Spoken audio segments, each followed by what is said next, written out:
After the devastating loss of iconic filmmaker Rob Reiner, I decided to go back and watch one of his films that I hadn't caught before, Being Charlie. This is a film Rob directed that his son Nick wrote, the same son that allegedly took Rob's life. Welcome to Movie World Plus, the place where we talk movies. I'm Andy Signor, and we've been reporting on this case, and it's just been so tragic, so sad. And I wondered if this film could speak to me, to explain more, if I could learn more about Nick. Both Nick and his father went on a big press tour, and we've been reporting it over on Popcorn Planet. But I wanted to focus on the movie and see, could this change my mind on Nick? I've had some bad thoughts and bad feelings about this guy. Rob Reiner is a director I love. He does not get enough respect. But my God, his run specifically in the 80s there with Spinal Tap, Sure Thing, Stand By Me, Princess Bride, When Harry Met Sally, Misery, A Few Good Men. North is definitely when I think even he'd admit he took a little bit of a fall. But my God, before that, who has had a run that effective of films with such different genres? Rob Reiner, truly a legendary, iconic filmmaker. Not a lot of directors can go from one film to the other and have all those films last the test of time like they do. I would recommend all of them to see. They're wonderful. And still made some other great films that not enough people American President, I actually like. Ghost of Mississippi, Story of Us, rumor has it. Bucket List. And he's now doing his sequel to Spinal Tap 2. And there's a third that was going to be released soon that's now been stalled. But my goodness, iconic actor, iconic director. I wanted to see what they were talking about. This film that I've seen some interviews. This film was supposed to be a chance for Nick, through the character of Charlie, which he wrote, to give a viewpoint into addiction and mental illness. And hopefully I thought maybe I'd look at this man a little different after watching Being Charlie. Well. I am sad to report this made me dislike Nick Reiner even more. With all respect, because I love this director and I hate to say something negative while he's no longer with us, I was not a fan of this film, Being Charlie. It is a poor, cliche-ridden, just unlikable batch of characters. No one to root for. In fact, I despised both the guy playing the father, Cary Elwes, who plays the father, and Nick, I forget his last name, who's doing his damnedest. I don't fault the actors here. I fault the script. This is such a narcissistic approach, so cliche. I can't say that enough. Cheesy dialogue, so badly written. I'm going to go through some of the points of this film, but I felt like, oh, woe is me, was this entire movie. The movie starts with Charlie trashing a church, and then, getting picked up by a hitchhiker off the road, and then smoking without even asking in front of this elderly woman in the back who's literally on a breathing machine, who's dying of cancer. This guy picks him up for some bizarre reason, and then has to take his mom home on the way to LA, or some bus stop to LA, as he's hitching. And our character, we got to call him, it's not Nick, it's Charlie, but we should call him Nick. Charlie Nick steals the woman's drug, like the pills, right out of the bureau. And the guy in the car realizes and kicks him to the curb. So here's you have of this shot of, oh man, what a poor dude. This guy just roaming the world with all the money and the access he has. And he just cannot catch a break because he's just despicable. He's just despicable. Just a young bozo. And then you got the father, played by Cary Elwes, who I love Princess Bride. So many wonderful films he's done. Robin Hood Men in Tights. And he plays it so evilly, like, oh, he's the governor. He's a swashbuckling actor from back in the day, some pirate actor that everybody needs a selfie with. But now he's running for the governor of California, and he can't afford the distraction of Charlie right now. Oh my goodness, it might sink the election. And so he's just, and his annoying assistant who does everything, he's just so distraught over Charlie and what am I going to do? And and he's made as this bad guy. Not at all like Rob Reiner, from what I've gathered. Sure, maybe some qualities of anger came out of it. Who wouldn't be angry at their kid and have that show? But the film's portrayal is just such a mustache twirly, like, I'm a bad dad. Get out of here. I'm busy with my job. There was just no nuance, nothing there until the very end when they attempt to try to cover it. And it never works. It never works. So they're basically, the father tells Charlie, oh, well, if you don't stay in rehab this time, you're going to jail because of some reason. And that's what sort of prompts him in there. And then he's so frustrated in these rehab houses, which are trying their damn best. And I understand that's a tough thing, but even the rehab scenes, the support groups, all of it just feels so obvious and phony and stupid. The politician dialogue's phony. The support group stuff feels phony and fake. His best friend is as overly messed up too, but somehow still has it together and also a bad influence, but somehow Charlie still is the better one out of these two, crazy kids. Everything just feels off.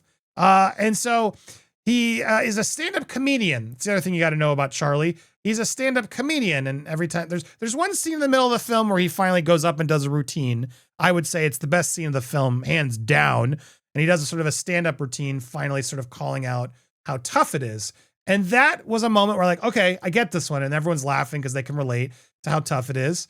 And some of the support group people are just stupidly like, stop it, you're being offensive, even though these kids clearly can handle it. They've done far worse in their life. But then Common, the rapper, producer, musician, actor, he's the standout. He's one of the people inside the shelters, the safe houses, etc. That's really trying to get to Charlie and tell him like, come on, dude, I've been in jail. You don't want to be in jail. This is better than jail. Stop calling this jail. And, look, there's a real struggle here that people with mental illness and substance abuse have to go through. I don't doubt it, but they deserve such a better movie here. This movie just plays Charlie. He falls in love with another crazy girl in the rehab center. And immediately the first girl he just falls for, and they're just dying to flirting all through it. And montage, they get through the support groups, and he's made his 90 days.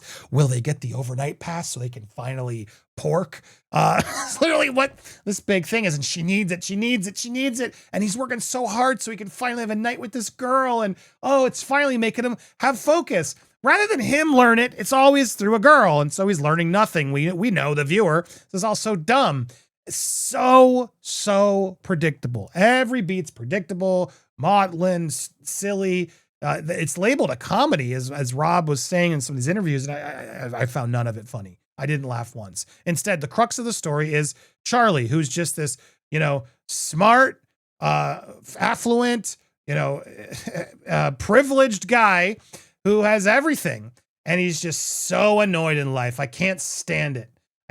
My dad's always busy. And he's just throwing his life away. And there's at no point in this film did I have empathy for him, feel for him. I was constantly annoyed. The actor's trying his damnedest, but also doesn't really get into the mental illness or the outbursts that people are talking that Nick had in real life. So it's definitely more about the substance abuse, as if that was Nick's only issue. And that's what the real reason he was a jerk. I think that's the problem from what I'm gathering of this film. And then parallel to the story, this story is just really about this guy who just is bored and has everything and therefore can't find himself. And look, a lot of people have that issue. I'm not doubting that, but to use as an excuse as to why you're the addict and why you can't stop, I don't see it. I think this character, Charlie, and Nick himself, who it's based on, are just egotistical, narcissistic, I think is a better word, narcissistic, lazy, entitled brats who just want better. And so by the end of the movie, spoiler alert, tune out if you don't want to know how this movie ends. The final end of the movie, there's of course a big dramatic moment. I won't spoil that, but spoiler alert, there's a scene where the father and son finally are back together near the end and have their moment. And I'm waiting for something, but I'm already so out of it because all throughout the film, Cary Elwes portrays the Rob Reiner type father figure as such a jerk.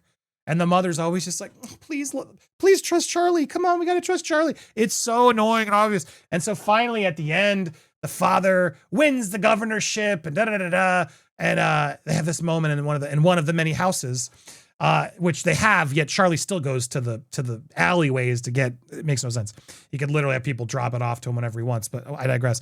It all just feels so fake and phony. But this moment, the touching moment at the end, and it just ends literally at the end. I don't hate you, Dad. I don't hate you. It's like, oh, thank you. And then the dad finally like connects And is like, all the people with diplomas told me to be tough. I'd rather have you alive and hate me than dead on the street. And okay, powerful word, but it just doesn't work because we've never, the build up and the struggle between these two are never there. It's almost like Cary Elwes had 2 days of shooting. And so he shot all his stuff in a car and then finally together with one scene here. And there was really no actual way to get him more involved in the story. But we reveal that going to jail was fake and everything else. And they have their confrontations, but they end that with, I don't hate you. I don't hate you. It was never about the drugs. It was about a way to kill the noise, Charlie says. But the more I used it, the louder it got. And then Cary Elwes literally goes, I was part of that noise. It's so cheesy. It's so bad. But yeah, I don't hate you. I don't. And then they hug and he's, take care of yourself, Charlie. And Charlie just wanders off to continue to be Charlie. Just being Charlie. Oh God, it is depressing. Not in the way of like, oh, I feel for addicts and everything else. It is just depressing that Rob wasted his time and so much energy to try to lift up this kid, this son of his, who, and I don't discredit him. I feel bad saying it, but this kid was not worth it. This kid was just a just rude, troubled guy who was never going to make it easy for anybody. And it breaks my heart because it seems the Reiner family deserved so much better than this movie, this kid. And it just is that's what's sad about it all. The fact that Rob even put his name on it from the director of Stand By Me Comes Being Charlie. The fact that this film's in his filmography and he went so hard on the press on it. It is a bummer of a movie, and not in the inspirational way, but in the narcissistic nepoism, covering up and trying to give him something, and nothing would ever have been enough for this kid. Nothing. And I'm sorry, I just made me have even less empathy for the real life character it's based on. And if you can't connect to Charlie in a film about being Charlie, sadly, you failed. I saw it on YouTube. It's like free on YouTube. You can watch it there on other streaming sites. I'm curious, did anyone else catch it? Did I miss something? Do you disagree with me? I'd love to hear your thoughts. Leave your thoughts and comments down below. Hit that subscribe button to all if you haven't already. Smash that like. Leave your comments and check out Popcorn Planet. We got lots of covers. If you want to know more about this story, the real story, we're breaking it down over there. Thank you guys so much for watching. Please subscribe. Get me to 30,000 subscribers, will ya? Appreciate ya.